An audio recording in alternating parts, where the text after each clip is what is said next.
آئیے اب آواز دینا چاہوں گا فضا کے بعد مسکان تقریر کے لیے. مسکان اس وقت مسکرانے نہیں تقریر کے لیے آ رہی ہیں. آئیے ان کے لیے زوردار تالیاں ایک بار ہو جائے تاکہ ان کو لگے کہ بچیوں کے اندر، ہماری سہیلیوں کے اندر، ہماری بہنوں کے اندر بہت جذبہ ہے. میری ہمت کو سراہو میرے ہمراہ چلو، میری ہمت کو سراہو میرے ہمراہ چلو، میں نے ایک شمع جلائی ہے ہواؤں کے خلاف. السلام علیکم ورحمۃ اللہ وبرکاتہ. الحمدللہ رب العالمین والصلاة والسلام علی سیدنا محمد وعلی آلہ واصحابہ اجمعین. اما بعد. جناب صدر، مہمان خصوصی اور اساتذہ کرام، آج کی اس پرنور محفل میں میری تقریر کا عنوان ہے اسلام میں عورت کا مقام و مرتبہ.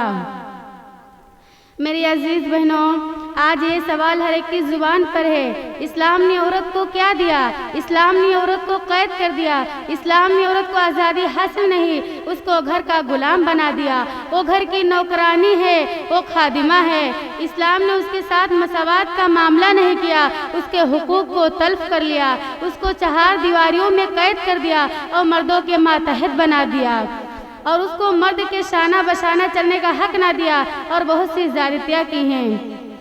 میری عزیز بہنوں، لیکن شاید عقل کے اندھوں کو پتہ نہیں، اسلام نے عورت کو جو دیا ہے وہ کسی اور مذہب میں نہیں دیا، بلکہ دوسرے مذہبوں نے اس کو روز اول ہی سے ظلم و ستم کی چکی میں پیس دیا.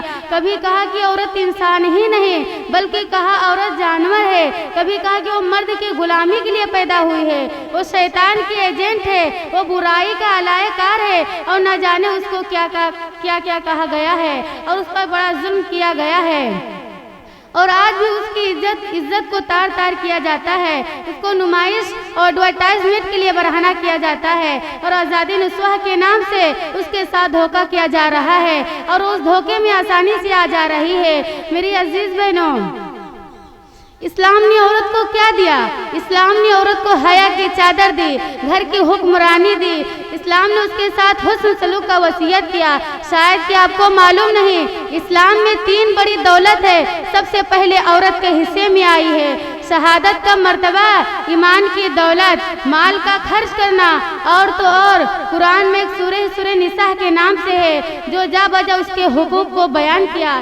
کبھی کہا کہ اپنی ماں سے اف نہ کرو، کبھی کہا کہ ماں کے قدموں میں جنت ہے، کبھی کہا 2 بیٹیوں کی اچھی پرورش کرنے والا نبی کریم صلی اللہ علیہ وسلم کا پڑوسی ہوگا، کبھی کہا جب کوئی چیز گھر لاؤ تو پہلے بچے کو دو، بچیوں کو زندہ در غور کرنے کو گناہ عظیم کہا. ایسی بہت سی خوبیاں اسلام نے عورت کو دی. ہمیں اللہ کا شکر ادا کرنا چاہیے کہ اللہ نے ہمیں عورت بنائے. اللہ کی نیک اور سچی بندی بننا ہے انشاءاللہ. اب میں اپنے تقریر کو اس شعر کے ساتھ ختم کرتی ہوں. عورت کو حیا کی چادر دی، غیرت کا غازہ بھی بخشا. عورت کو حیا کی چادر دی، غیرت کا غازہ بھی بخشا. شیشوں میں نزاکت پیدا کی، کردار کے جوہر چمکے. وآخر دعوانا الحمدللہ رب العالمین. السلام علیکم ورحمۃ اللہ وبرکاتہ.